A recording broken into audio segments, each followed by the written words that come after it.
I'm back, ladies and gentlemen. I missed out on my Wednesday show because I was having to take care of some things. All right. So, if y'all don't know me, getting up before the sun does is not in my arsenal right now. It's something that I want to be able to do at some point, but right now, that is not me.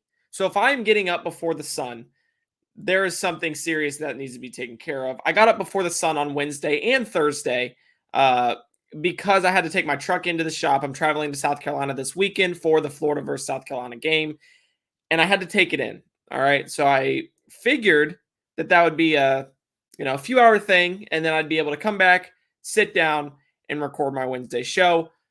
That was not the case. It ended up being an all day thing that I got home around 5 o'clock, hadn't really had the time to prepare, and I didn't want to give y'all a half butt show. So I figured I would push it to today and give y'all an in depth preview and prediction as I do every week. But this week, I've put a lot of time and effort into preparing this show. I've watched a lot of South Carolina, so the breakdown is going to be incredible. I ended up getting my truck back on Thursday, the day after I originally took it in. So I'm ready to rock.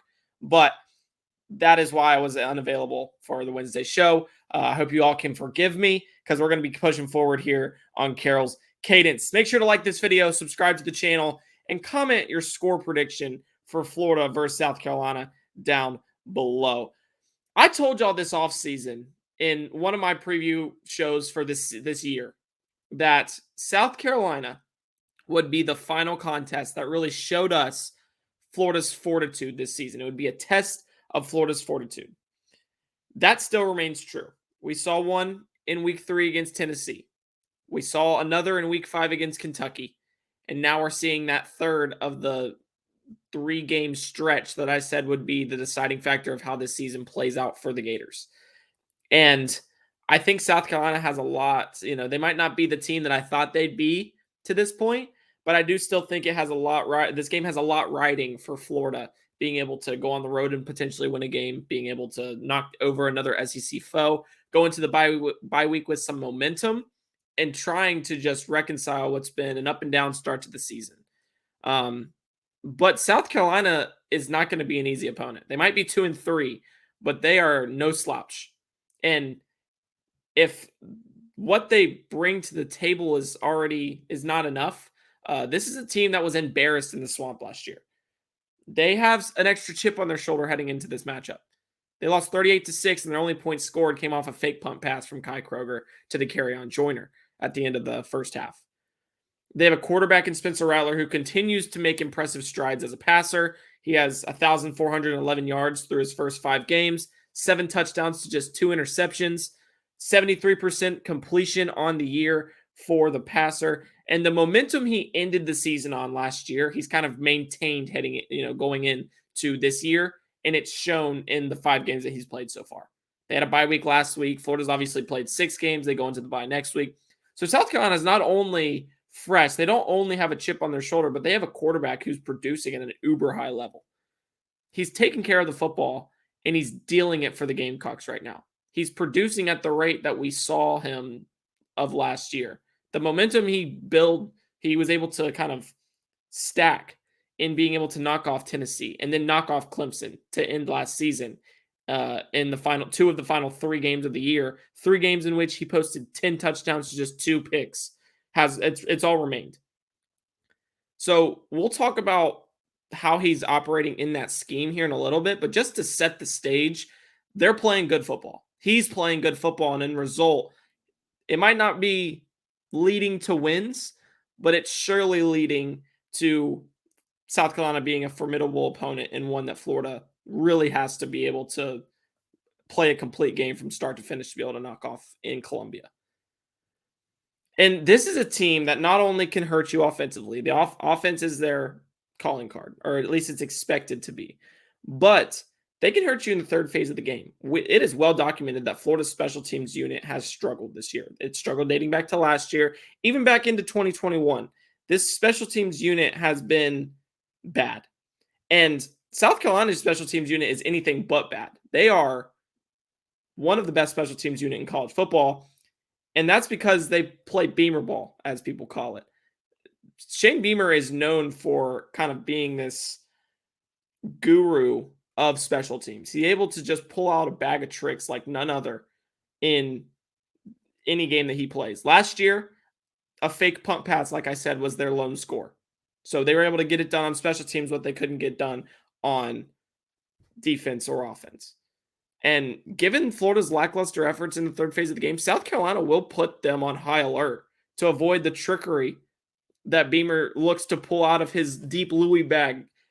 Dion brings his Louis bag to Colorado and says, all right, let's rock. His Louis bag's personnel. Beamer's Louis bag is the tricks that he can dip into on special teams. It's the fake punts, the fake kicks, the just unsuspecting kind of nuances that many teams don't try on special teams. Beamer will pull them out. But despite, like I said, Rattler's production and that special teams prowess, the Gamecocks haven't turned those contests into wins. They lost in week 1 against North Carolina, played close against Georgia between the hedges, and took a lead into the locker room break before ultimately letting that one slip through their grasp. I will say, just side note, Rattler's first drive against Georgia, where he just took it right down the field, that was well scripted, and he was magnificent. He was great. I watched that game in preparation for this episode. Chef's kiss. It was great. And then they were bested by Tennessee and Knoxville, as the Vols clearly had a chip on their shoulder after the beatdown they sustained from the Cocks in 2022. Their wins have come against Mississippi State, who is the worst team in the SEC. Apologies to my boy Micah, but it's true. And Furman, an FCS. They just haven't been able to turn the flashes of positivity they've seen on both sides of the ball into those consistent performances to result in wins. And it shows in their 2-3 record. But let me break down each unit of South Carolina. Usually this is where I kind of jump in and analyze the offense of Florida's opponent because I'm an offensive guy. Not offensive, offensive. And I can talk about the teams, how teams want to move the football consistently, how they want to get the ball down the field and into the end zone. I can just break down offense and talk about that for ages. But Billy Napier's changing up their schedule this week, so I get to switch mine up too. You feel me? So because I have a lot to say on the Gamecocks offense, let's chat about their defense real quick. This is a unit that's in year 3 under Clayton White, their defensive coordinator, and he's kind of brought in a 4-2-5 look to town since his arrival in 2021. They have a lot of veterans in that front 7 that make up for some of the youth in the back end, although true freshman Jalen Kilgore, who was recruited by Florida at one point to play defensive back at the University of Florida, he's hit the ground running in his collegiate career. He leads the team in tackles with 42. Their first 2 leading tacklers are players from the 3rd level. And they've seen several of those guys step up and be significant impacts, have significant impacts working down the field as tacklers in open space. So it's not making up too much of the lack of experience in that back end because they've still been producing at a high level. However, it's just been a struggle overall through the first 5 games. They are the 118th ranked total defense in the country. They're allowing 443 big ones per game. It's the worst in the SEC by 11 spots. Vanderbilt ranks 107th, and we saw what Florida did to Vanderbilt last week. They're 126th in passing yards per game, 73rd in rushing defense, 141 yards on the ground to opponents against a team like Florida that wants to run the football 60% of the time. They've also struggled defending over the middle of the field against the pass, which can be beneficial for a Florida team that is kind of starting to see a bit of an emergence, or at least they did last week, of being able to target that middle of the field, target the seams. Graham Mertz was able to find Hollis Boardingham, and Boardingham had a breakout performance for the Gators. 7 receptions, 99 yards, 2 scores. And the way South Carolina plays, it's a, like I said, 4-2-5 look with the middle of the field being 2 linebackers. So you're having 2 guys that are playing in those hook curl zones in that middle of the field, but the hashes are still open.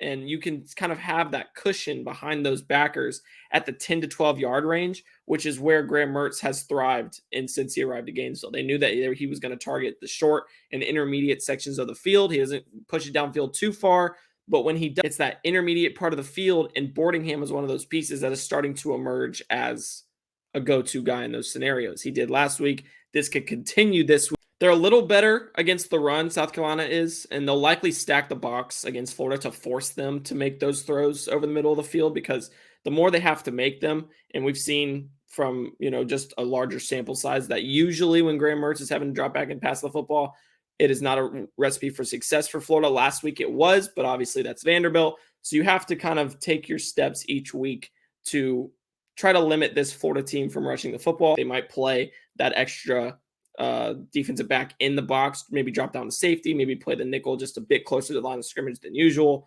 But overall, this is a group that is susceptible to being gashed by both the run and the pass. It's susceptible to falling short against opposing offenses, no matter how good or bad they are. Florida is one of the worst offenses statistically in the SEC. They saw an uptick in performance last week. Can they carry that momentum in against another bad South Carolina defense? That's to be seen. So there, it's a weakness versus weakness. And so that is going to be something that is to watch this week, which team can kind of prevail in the part of their game that they're just not very good at. Now for the fun stuff. South Carolina's offense was set to be their calling card this year. Like I said, it's another year of experience for Spencer. He has talented weapons around him in Xavier Legette and Juice Wells. It's a passing offense that gets progressively stronger as each game develops. It's flashed that through 5 games, and I think just having the ability for them to kind of start short, get Rattler in a rhythm, to then expand the passing game as it goes on is something that they've done very, very well for him this season specifically. Obviously, last year they did a good job at that too. They saw that uptick late in the year, but they've done a great job at getting him established early this season and kind of letting him pick apart opposing defenses by establishing, the targets to the boundary early and then expanding the field vertical.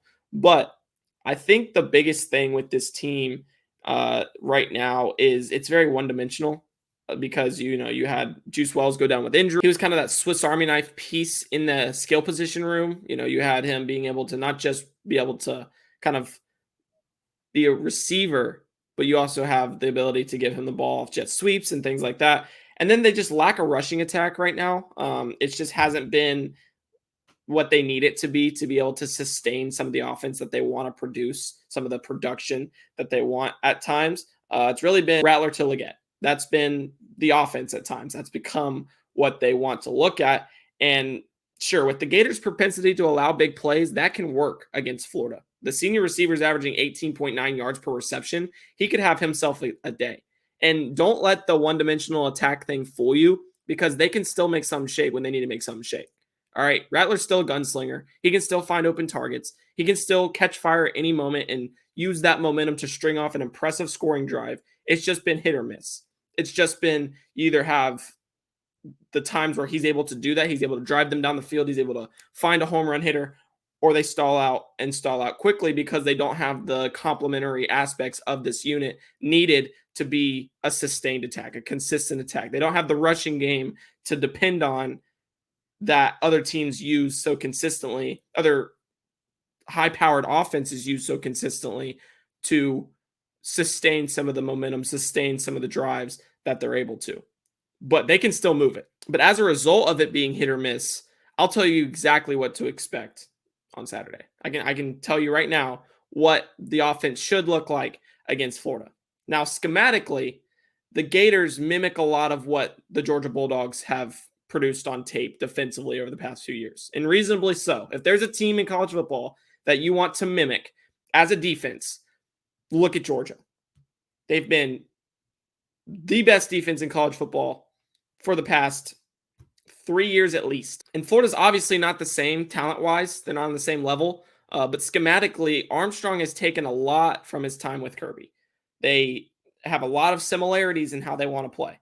They've bolstered that front line because it starts in the front. You don't want teams running vertical on you. Kirby Smart said it not too long ago. He's going to make teams run east and west, not north and south. If they're running north and south, there's something wrong. Have them run north or east and west, and have your 2 linebackers be able to get after them. Have them sideline to sideline speed and break on the ball very quickly. Opposing teams can try to get to the outside and then get upfield, but if you're able to force them towards the boundary, it limits the amount of big plays they're able to get on the ground. And then in the secondary, you have guys who can kind of produce in a form that they're able to tackle in open space. They're able to perform and close on balls in the air. And it's just a very similar game plan, very similar installation process for Florida as it is for Georgia. So if you go back and watch South Carolina's first drive against this Georgia defense, you'll see a team with an inkling to target the boundaries early. So immediately, they knew they weren't getting north and south. So the first thing they're going to do is try to stress the opposing secondary with quick hitters to the boundary. You have screens at or behind the line of scrimmage. You have curls off 3-step drops from the quarterback. So just quick hitters to the outside, past the numbers. That was their goal against Georgia. And it serves as a way to force the opposing defensive backs to tackle an open space early. It forced them to immediately jump into the game and say, all right, let's get it. One-on-one tackling. And it supplements that dormant rushing attack I talked about in a second. Because on average, this team is coming away with just under 4 yards per carry between their two lead backs, Mario Anderson and Dakereon Joyner. So screen passes are designed to be a supplement to that rushing attack. 9 out of 10 times, a screen in the coach's mind is a run play designed to target the outside of the defense. It's designed to say, all right, let's get the ball in the hands of a playmaker and let them work in space. That's how it works in Florida's offense. You see it with Eugene Wilson. That's how it works in South Carolina's offense as well. And once they start getting comfortable in doing that, once they start getting comfortable in hitting those boundaries and they start kind of getting in a rhythm and they see Rattlers kind of being able to kind of pick apart this defense, they expand that passing attack further and further downfield. And by the end of really the second or third drive, that arsenal was fully open. They had it to where that, yes, that was still going to be their bread and butter because it's Georgia. You have to target the outsides if you want to be able to beat them, or if you want to be able to even compete with them. Because, like I said, you're not getting upfield. You have to work outside and hope he can break a tackle and get upfield that way. That's just Georgia. And every team that they play will play them different from the pack. But I tend to believe that the gradual expansion of range from Rattler in targeting downfield, targeting the short and intermediates, I think it's a progression. The progression I saw against Georgia, I think is going to be very similar to how they game plan for this Florida defense just because of the way it's built. I think it limits the pass rush. It forces defensive backs to tackle in space, and it presents the ability for Rattler to kind of have the defense stretch to then take his shots, knowing that Florida has a propensity for allowing those shots to kind of be able to be completed and find that long hitter, that home run hitter that they're searching for by playing the outside, getting into the short, getting into the intermediate, and then going deep. So just having that ability, having that game plan implemented is great for South Carolina. I like this Carolina offense. I think it's just a matter of getting your boy in rhythm, getting that man Rattler in rhythm, and finding a way to open up the field for that redshirt senior passer to just start wheeling and dealing. Because he can. He can wheel in and deal it. Now, it's going to be a strength on strength here because it's a difficult task to do that against the 16th ranked pass defense in the country that proved in week 6 that their performance against Kentucky was an anomaly. They showed in week 6 that it was a down performance against Kentucky, but they're still that top defense in the country. They're still a top 20 defense in the country. So being able to do what they want to do against a Florida defense would mean South Carolina has to have a perfect day offensively. They have to make sure that those little things that they do early in the game to set up things later in the game have to be executed at a high level, and they have to be able to use more than just Xavier Legette to do it. Because if it gets one-dimensional and Spencer Rattler is only looking to Legette when things get rough, Florida's defense will take advantage of that. Florida's defense will be able to hit home, create pressure, and find ways to rattle Rattler, which is what they need to do. That's kind of the preparation for playing South Carolina, is finding ways to force Rattler to make some of his old mistakes, to make some of the mistakes that he was making at Oklahoma or in his first year early at South Carolina. If they're able to do that, if they're able to kind of limit him to simply looking at Legette, then Florida's defense is in a great spot for this contest. So by looking at it, there's one guy on my shoulder on this side that's telling me, he's saying, hey, don't pick Florida. They have documented road struggles. They're 1-7 in the Napier era away from the swamp. It tells me to stray away from picking Florida by any means necessary because they have to show me before I can believe that they can win on the road. And that's a strong argument. I'm significantly kind of pulled toward that side. But then when I watched South Carolina this week, when I sat down and I said, all right, let's look at how these teams match up. From a strictly X's and O's standpoint, I love how Florida matches up with South Carolina. I think it's a strength versus strength competition. It's one that sees Florida's passing defense against South Carolina's passing offense. And on a down-to-down basis throughout the year, Florida's passing defense has been stellar. South Carolina's passing offense has been good, but it's also been reliant on one guy. And that one guy is very talented. Don't get me wrong. Especially without Juice Wells, it's been reliant on that one guy. And that's not how you're able to be a pass defense like Florida's. So you've seen this production from the Gators from two freshmen in the back end in Jordan Castell and Bryce Thornton. Jaden Hill is quietly having one of the best years of his career after moving to Star this offseason. I think he's benefited from kind of playing that corner safety hybrid role and is doing it really well.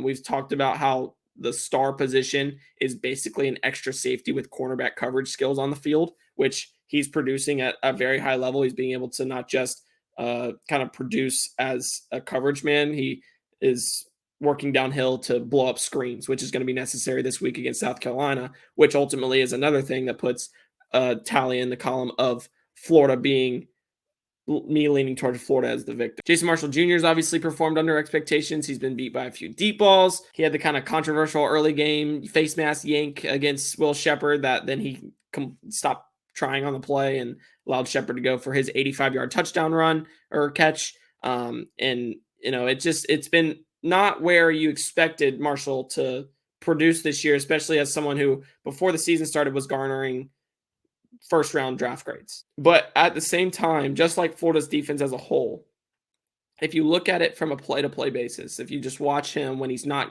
you know, kind of being beat, I should say, it's been better than those big plays that he's allowed have indicated. So they're able to kind of trust in that. And then on the other side, Jalen Kimber has been fantastic. He's been stellar in coverage. He obviously had that rough tackling performance against Kentucky. So that's something that South Carolina could look to stress, especially if they do look to target those boundaries, head towards, kind of Jalen Kimber's side of the football. But if you're looking at this game as a whole, that secondary produces in a form that shows that there is that it favors Florida. So you have a lot of guys for Florida that have performed at a high level, or at least at the level necessary to stifle this South Carolina passing attack.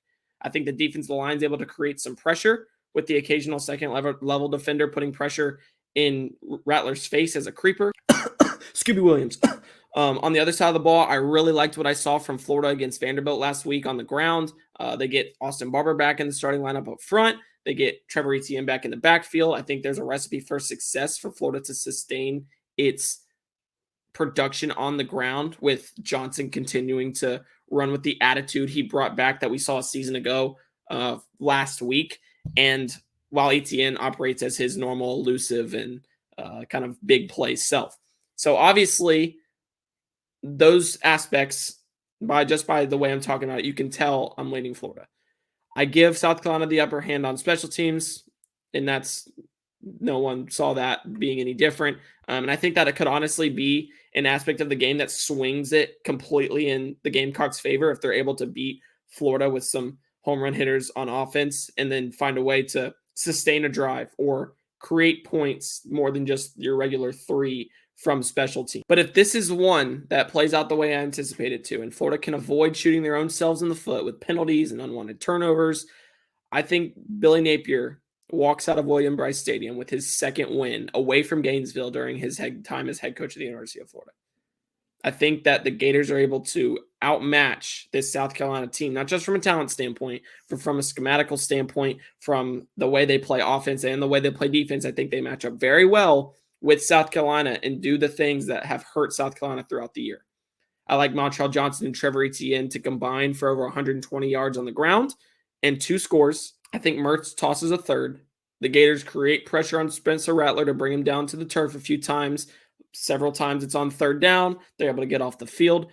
But despite that, I think he's turnover free and accounts for both of South Carolina's touchdowns that I'm giving them. So I got Florida in a close one, 24-20, to walk out as victors for just the second time away from the swamp during Billy Napier's era in Gainesville. It's going to be a game that goes down to the wire. It's going to be a game that is a nail biter.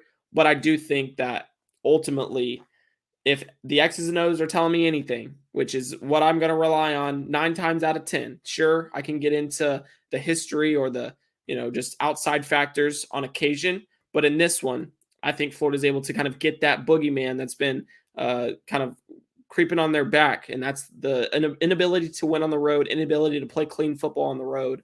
And they're able to produce a statement win over South Carolina heading into the bye week, creating some momentum as they go in to that Florida-Georgia matchup in week 9.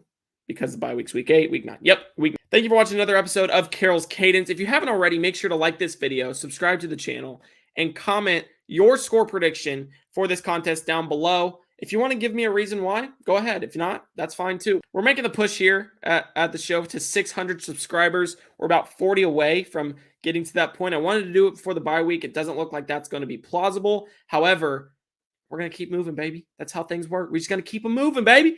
That's how we're doing it here. We're keeping it moving. I'll be back on Monday with a recap episode of this bout, so turn on your notification bell so you don't miss out on that. By the time y'all are listening to this, I'll likely be getting up to head to Columbia to cover this contest, so follow me on Twitter at @It'sBCarroll for live coverage of tomorrow's bout. Inside Williams-Brice Stadium, I'm Brandon Carroll, signing off from another edition of Carroll's Cadence. I hope everyone enjoys their weekend.